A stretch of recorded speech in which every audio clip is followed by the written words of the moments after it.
遊戯王ワールドチャンピオンシップ2019 This is it. We have now come to the final duel of the day, where we will crown the ultimate duelist for the Yu-Gi-Oh! Trading Card Game World Championship 2019, held here in Berlin, Germany. Yes.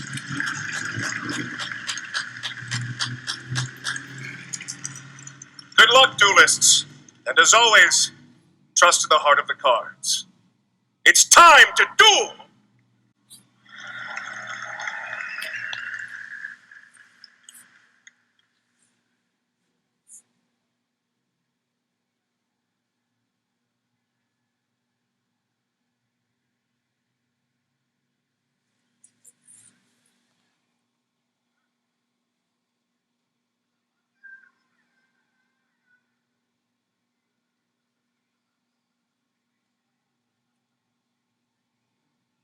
Unfortunately, Zen is mostly relying on those go second cards that we were mentioning, both mind control going first and not what you want to see. So this part of the jar will be the deciding factor for this game. He really needs to pick up some of the engine cards, and luckily for him, Chai did not open a single entrop. So let's see where Kosaka's going. It's off these top two cards. Take a breath, take a look. And there is a sign in mining there, so that's definitely what he wanted to see. Now the next step is slowly check those 10 banished cards for a Gazelle. And it's the first card, wow! It's so dangerous running Wild Desires when you only have one copy of your key card. They are both playing Desires. Throughout the previous future matches, he's never really let them down. Now it did, and this is gonna hurt a lot. Gazelle, just as a reminder, is at 1 for this event, so he's completely cut off from that, which is... Oh, that's brutal. That's brutal to be starting off the finals just like that. Stuff I guess you have to start leaning in on, maybe on Jaguar. Yeah, it's... just keep getting monsters on the field. It's not an easy one, though. It seems like he's passed. Yeah, I was about to say is... one good thing, though, is that, you know, he only needs one monster because he can use his opponents. Yeah, exactly. Double mind control there. And the really cool interaction in the mirror match is Ida. So if your opponent, or you can prevent your opponent from getting back the Gazelle with the Wolf, then you can steal their own Gazelle and use it as your own. So that's still an option for Koki. And I think he's going to really rely on that, because his hand is not looking anywhere good at the moment if Chai doesn't overextend here. So would you say with these two pieces of interaction that Koki is pretty safe from being OTK'd here? Should be, but it really depends on what Chai has. And at the moment, I think his hand also relies a lot on the pot of Desire. So they overall have very similar hands. But it is quite different. So at least he will be able to fin through his deck. And something that we have seen previously from Chai was playing around the Phantasme from their opponents when they didn't really have much going on. So let's see. Again, one Desires, who's going to have the better Desires? It really might just come down to this for this game one. Another cool thing with Will and Salamangreat there, summoning from hand. Let's see, this draws us super important.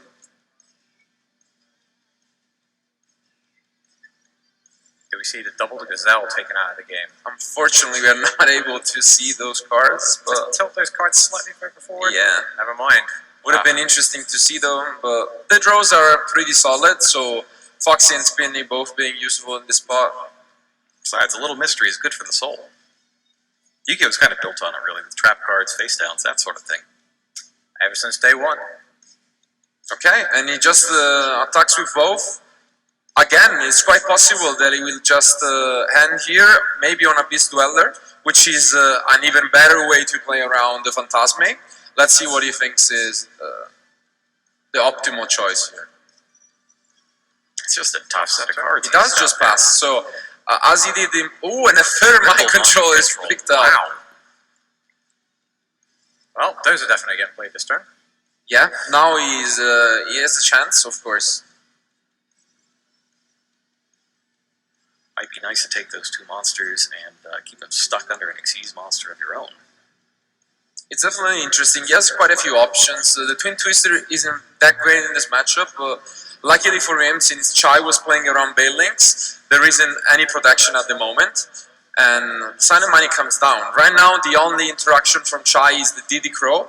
Again, very relevant that he decided to main deck Freepo. I think he is the only one in the entire field that decided to go for this, and it is paying out greatly. So he's got his hand on the Jack Jaguar there. Is that or Foxy? Running some numbers in his head. Yeah, because at the moment he's quite short of another level 3. Since Chia didn't really commit to it, so even the Ita wouldn't get him there, so maybe he could go for a Foxy and try to get a Spinny or something else to get going. He's got to have a high concentration of Salamangreat cards left in his deck at this point, because he hasn't seen any so far.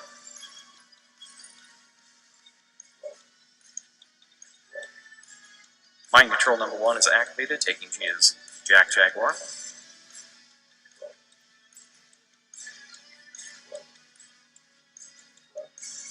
So from here, it also depends if he might have banished the Sanctuary as well, honestly. That would hurt even more. So man, hitting 2 1-ofs with 1 Desires. Not good odds on that. That's a risky run when you're running very slim 1-ofs with a lot of Desires in your deck. Takes control of both of the Salamangreat monsters. Mind Control, a great card in last year's finals as well. It was. And I think we can safely assume that both of these guys might have watched it, and in particular, Chia was playing it, might have picked up on Bowden idea to run Mind Controls. So interesting. So summons Foxy, no effect. And just that sucks with it, yeah. Main phase 2. It is possible that he just wants to use it to clear the will. In that case, it is much better to use it that way. Because he knows his opponent also doesn't have too much going on at the moment, so it is... And luckily the Sanctuary wasn't banished. It would have been really too rough if he lost 2 of his best cards. So that is... Yeah, Foxy come down, but the DD Crow here is gonna hurt, so... Gets tagged. If it was any other entrap here, you can see the difference. Since Foxy activates in the graveyard, but the effect to destroy a spell and trap doesn't activate in a new chain, you cannot negate it with like Effect Veiler or Impermanence. Right. And usually you see those entraps. Here, for example, if Chia had that, he couldn't negate the Foxy, but the DD Crow paying off. He's going to get to keep those Salamangreats out of Chia's graveyard, though, as he summons Baguska, the terribly tired Taper. Billy's favorite number, as he mentioned on stream previously, number 41, so... Just take a rest, take a time out. Baguska has kind of a debilitating effect while it's in defense mode, switching things to defense and negating their effects. Link monsters, of course, can't be in defense position as they have no defense points. And so they're safe.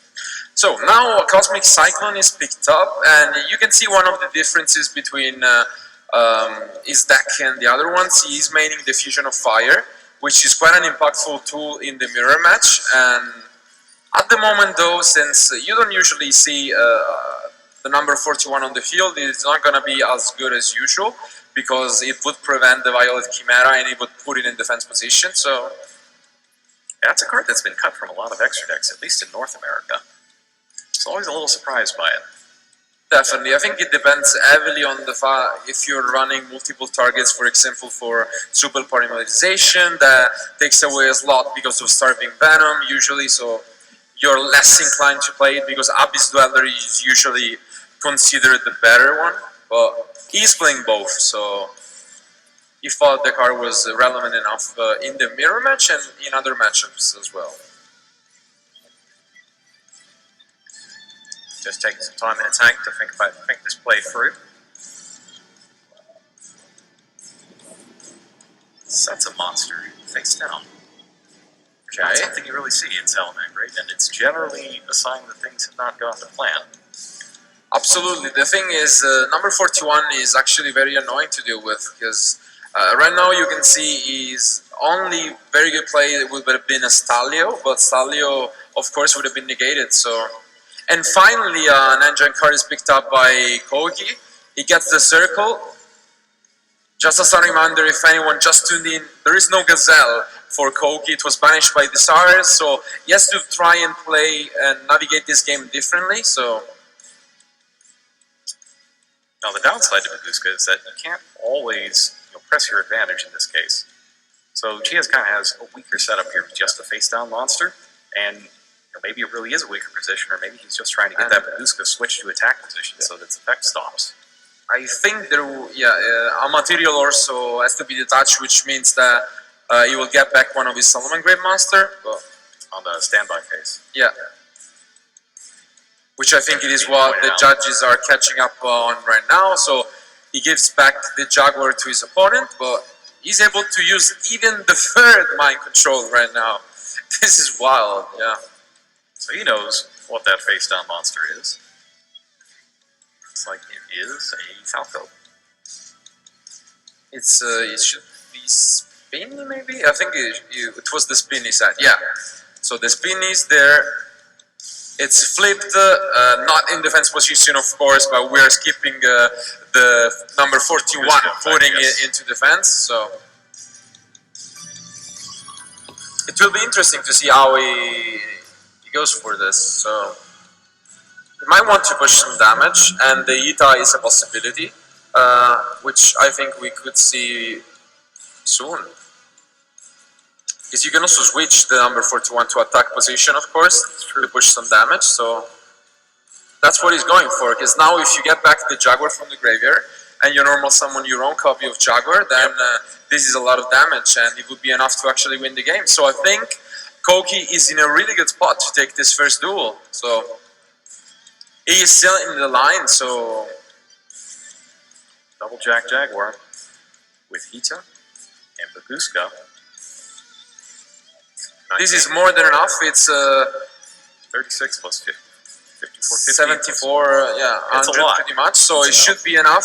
Let's see if, yeah, they do realize it. So Koki wins game 1.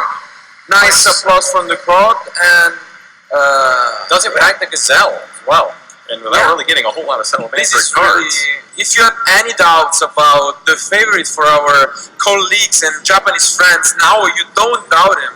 Like, he managed to activate a Desire, punish his only copy of Gazelle, and still found a way to win, throwing triple mind control going first. So it is not something you see every day, and very, very well played by him. So that was a clunky hand that he turned into some real action there. That was a great play by Kusaka. Yes. That's part of why you have to practice a lot. Is you have to get those cards and not to be like, yeah, no, I can't do anything. You have to figure out what you can do, not even if it's not what you want to do. Absolutely, and now we're going to go to the side decks where things do get a little different. So both, as we were saying, we're maining a lot of cards already for the mirror match, but they do add a few. What was the most interesting for me, especially in Ching deck, is that his main deck is very focused on multiple copies of cards. His side deck, almost all of one-offs, which is something you don't see every day. Billy agreed with me earlier on that it is something that he likes, just to see different copies of cards. But for example, he decided to only play one super polymerization when that card is very impactful in this matchup. So maybe that decision will go back to him. So basically already has one Fusion of Fire, which is kind of like a second copy. For absolutely, yeah. A lot of times for the one-offs, one reason you might do it is if you have 6 different cards that can interact with something, but they all have you can only use this effect once per turn written on them. So you might need a bunch of similar effects, because if you drew multiple copies of a single card, you wouldn't be able to play them both in one turn. But if you draw 2 copies of 2 different cards, like say an Ash Blossom and a Ghost Ogre, you could use them both, and it improves your overall hand quality. It's interesting. If you have this situation where you have lots of one-offs in your side deck, would you leave the Pot of Desires in, or do you start taking it out? I mean, I think you take into consideration the fact that you have Pot of Desires when you build the side deck, so since they're not engine cards, you're not really afraid to punish the one-offs. It is probably just similar to what Jerome was saying. If you play multiple copies of the same card with restrictions and you have draw effects, you're more likely to draw multiples, and then they are not that good. When you have all these one-offs, you can actually use it very safely and get the best of both worlds, we can say. And that's what's going to happen. He's probably putting in his Imperial Order, Super Polymerization, and Ghost Bell, which are all one-offs he has in his side decks for different purposes. So If you're watching at home, one thing to think about when you're using Pot of Desires is you got to think about whether you're trying to draw one specific card or one card out of a group of cards. If it's a group of cards, then you can almost treat all of them as whatever single card you're looking for. And that alters the math. It makes it safer to run a card like Pot of Desires. Yeah, otherwise you end up going the safer route of just play free of everything. That's sometimes a possibility. In this case, of course, they have to respect the restrictions, and in this deck it is more of a fact of there are that many engine cards, you cannot really go above it. So if you already have your combos going on, you keep the Desires, you thin your deck for the Gazelle and the Sanctuary, and then you hope to draw traps or end traps with it. Otherwise, if you did not have engine cards, then it would have been any other cards. Why not risk it and just try and get into your combos? And it is working out because both of them are playing Desires right now. Strong card from release. Just getting the last minute shuffle before we jump into Game 2 of this best of 3 for the Yu-Gi-Oh! World Championships 2019. There is also a word in which Ching actually picks a second to count his opponent off guard, but he would need to be very brave to do so, and it is something that I do like because first of all, they don't expect it, and they side cards that are gonna be useless going first. So let's see if he decides to go for that line. Much more balanced hand on Kosaka's side this time around. He does have the Gazelle, so no more risks of getting that away. Now it's safe to play the Desires. Absolutely. And he really is good at throwing his mind controls. He has 2 more copies this game, so 5 mind controls just in basically 10 or 15 minutes is, you gotta feel sick if you're Ching. So This time, though, if you're going second, it might be a little better than last time. absolutely. So very good hand on both sides, I gotta admit. So it seems like he is starting. So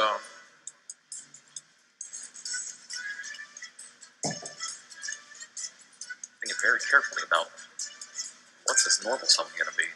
yeah, he has a few options. The thing is, when you have Foxy like this, you always wonder, should I use the effect? And I think in his case, it might be the correct decision just because to have less downside with the Desires, he's actually making multiple copies of all of the Salamangreat Traps cards, which makes the Foxy significantly more consistent. Let's see. There it is. There's Foxy. Ask it, going to activate that. Yeah. He doesn't activate it. It is not surprising because he allows you. The only concern I had is that if you have the will, you do not need this. But if you do not have another extender, then you don't want to use the effect just because you're going to use the one in graveyard once you get to the Sanctuary. So Link summons for Salamangreat Phalanx. Link materials for that are just 1 level 4 lower Cyberse monster.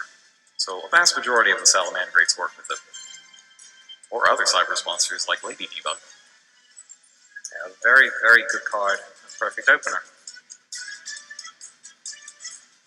So now, as we were saying, he's probably just gonna activate either the Sanctuary on the will, enabling the Foxy to discard either Falco or Spinny and just start playing it out.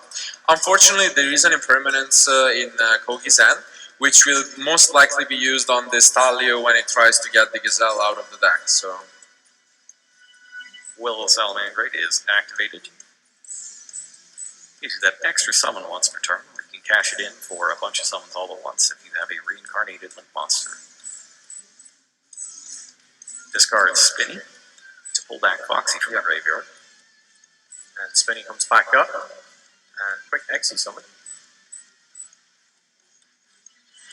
And just as expected, the Stalio comes down, and I would be very surprised if the impermanence wasn't used here. So definitely thinking about it, and Thinking about what to do as Chain Link 2 here. Rush Stalio lets you summon a Salamangreat from your deck in defense position. Also has an ability when it's sent to the graveyard as material for Yes, so Salamangreat. just as expected, the impermanence come down. It means that Ching will not really be able to extend his plays that much this turn, so he's cut off from Gazelle, and that means it is almost impossible for him to get to an Abyss Dweller or to the Roar, for example. Luckily, he does have the Rage, which is more, as we were saying, due to the fact that he is playing a lot of chops, even Solemn Strike, which is something that we have not seen in a lot of these decks.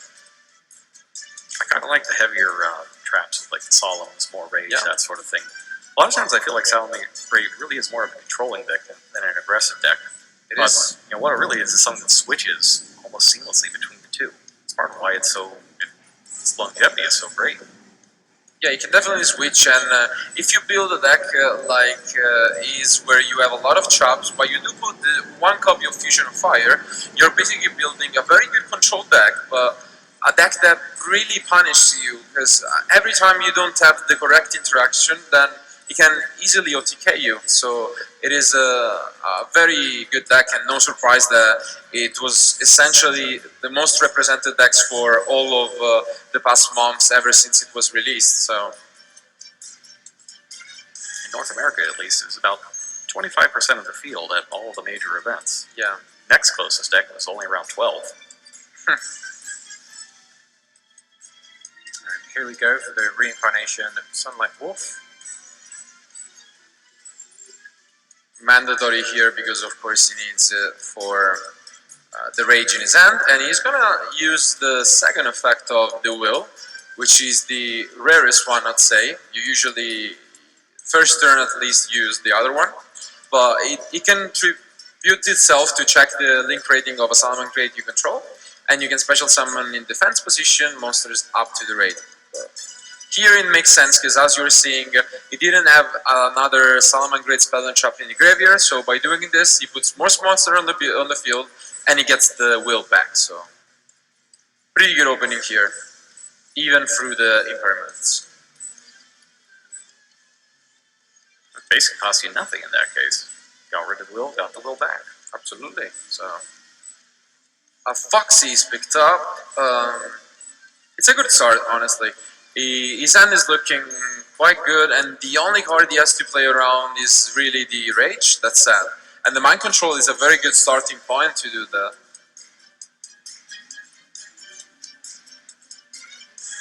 Checks, take a look in there. There is Valence that can be banished to protect Salamangreat monsters from cards, rather, from being destroyed. That Salamangreat Rage down there does present a bit of a problem. How will Osaka navigate this turn? There are a few options.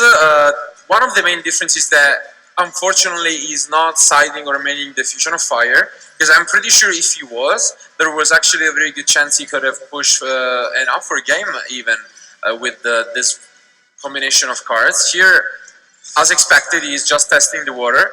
He doesn't know about the Rage, so he's using it to see if maybe it could have been a Roar, and then you're gonna force it there. The Rage, luckily for Ching, has a second effect, so it is not completely useless at the moment, but he will be forced to tribute Salamangreat from hand or field to destroy just one card though. So Osaka summons Foxy, does not activate its effect. See if Chia goes ahead and uses the Rage here to stop a Link summon. Nope. Lets it go through, and Valence hits the field.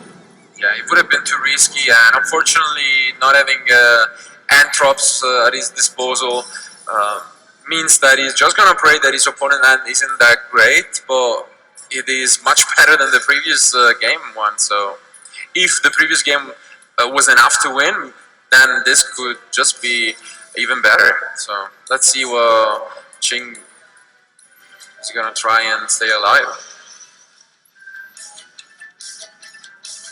He's hovering that Rage. There it is. Okay. There it is. He does go for it, Keeps his monsters on field, sends one from his hand. and he destroys his own Sunlight Wolf. The reason being, once the Bay Lynx hits the field, he knows that as soon as that would have been used for the Link Summon, the Rage was completely useless, so he was kind of forced to use it there. And now or never kind of situation, right? Absolutely. So now,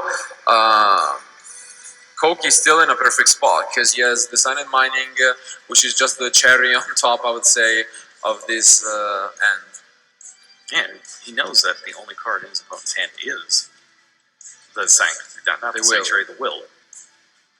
Yes, because now he used he decided to use the one from the end, which is also interesting because I do get it, he gets the extra value of setting back the rage, as we were saying, but at the same time you're giving your opponent free information, and if they now know that there are no more interaction, you're just free to do whatever you want. So maybe I would have liked him to use a Spinny or a Foxy for it, and just play mind games with and you can see the mental math right there. Absolutely. Trying to figure out what's the biggest number I can hang on.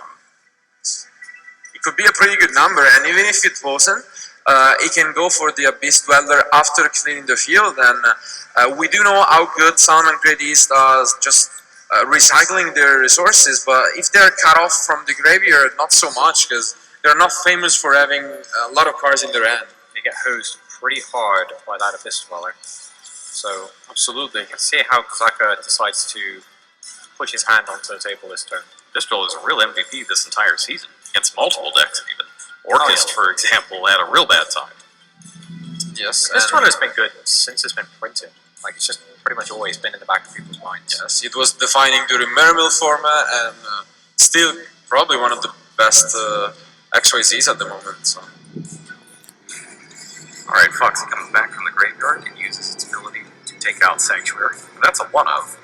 So you're not getting another one of those unless you use an ability to bring it back. Which is never what you want to do, really, with such a card. Yeah. So just as expected, now he can go for the Stalio. He should be getting a level 4 out of it. So since, yeah, nothing too surprising here.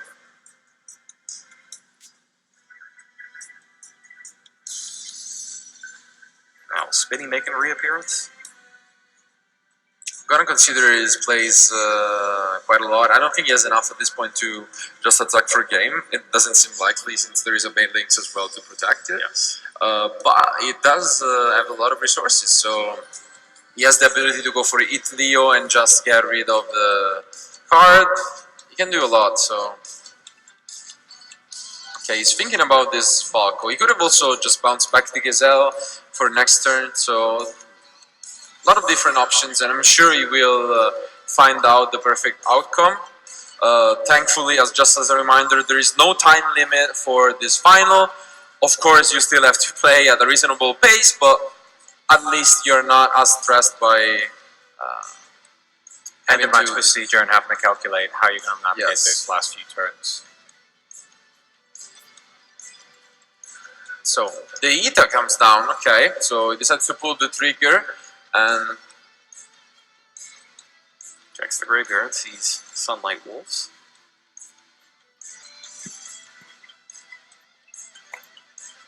And he's asking about the face down card there. Probably, how was that card set? Was it set by an effect, etc.? Yeah, he still has potentially the ability to go, I don't know, for Eat Leo. The order is slightly concerning, but it shouldn't make a word of a difference. Like, if he goes for Eat Leo and Dweller, potentially getting even the Roars face down, then it's a lot. So takes Sunlight Wolf. Seems like he's considering entering the battle phase, but Jack going on there. He still has a lot. He still has both Falco and Jack Jaguar available in the graveyard, so doesn't seem like this. Okay, he does enter the battle phase, and just gonna try and force out the Bailings. Yeah. Spinny. I don't know that he necessarily needs to use the Bailings here. He's still got plenty of life points. It is fair enough. He does know that the Roar is there, so it still plays around a few cards like Ghost Ogre and Rage, so I wouldn't hate if he just kept, and that's what he's doing, yeah, makes sense. It's 1850 and 2000 in there. But now, I mean, very convincing line of play from Koki. He still has the Memphis Shoe to keep pushing and clearing everything Ching has, and he knows he has the full information at the moment of what's in his hand and face down, which gotta be a great feeling, honestly. Yeah, what sort of top decks are you going to be looking for if you're Chia right now? Probably the one Super Polymerization, really. Yeah. I think it is among the best ones, but it is not even, might not just be enough, regardless, because as you can see, He's getting back to Gazelle for next turn, and he's most likely gonna go for an Abyss Dweller later on. So that means that even if you do clear a significant portion of the board, then you have to deal with a lot. So comes another Sunlight Wolf there. Yeah, and gets back a Roar of his own. Very cool play here, since he took his opponent's Sunlight Wolf there with Ida. He saves the Reincarnation aspect and just makes a Sunlight Wolf. That way he's considered still a summon with another one. So nice line of play, and we will see an Abyss Dweller soon.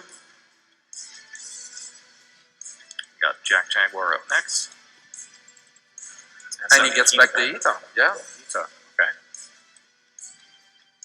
Like when you are able to get back Aida, you feel good. Like it means that you're so ahead that you gotta be very nice. And as expected, Eat Leo and Abyss Dweller. You just wanna be sure you get back the rage into the deck. And here, the really good thing about this play is that super polymerization is not even an option anymore. He played around it by just linking away and then X-Way and summoning an X-Way-Z. So Salamangreat monster off the field. yes, so tough spot, honestly. Koki playing very well and at his best. Can Shin still draw into something? It seems like very difficult here for him. Salamangreat Raccoon. Oh. Okay, Raccoon is the one you don't see often. It allows you to protect your Salamangreats from battle, but it is not what you want to see it right now. Is he gonna negate the will here? It's really coming down to the wire. I should really hold to your seat, because this is the last place you're gonna see for this year World Championship. It's one more look through there. Pass turn, and this is just a formality. You can see him shaking his head. Koki is just a few attacks away from becoming the 2019 World Champion for the TCG. Come on, Koki. No effect. No effect. Just getting He lines it up. He One goes hit, for a 2 two hit. attacks. 3 hit, And and the world champion has been declared. Osaka is the new world champion. Japan takes 2 World Champions this year. They won the Duel Links, they won here again. Wow. Back with a vengeance after last year not having a finalist for Japan, and now they're taking 2 tournaments now. You can never underestimate Japan, and they just proved it once more why they have the most World Championship wins of all time, and one more champion for them. Amazing.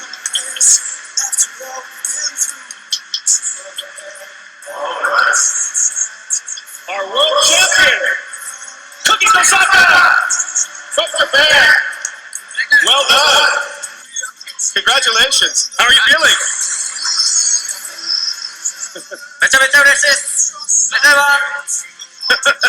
I feel great. Thank you so much. Congratulations, everybody. A big round of applause.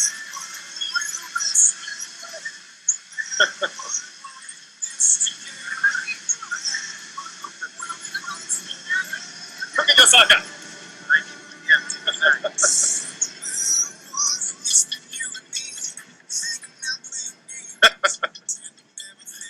That's great. That's great. Please. All right. And you can exit the stage.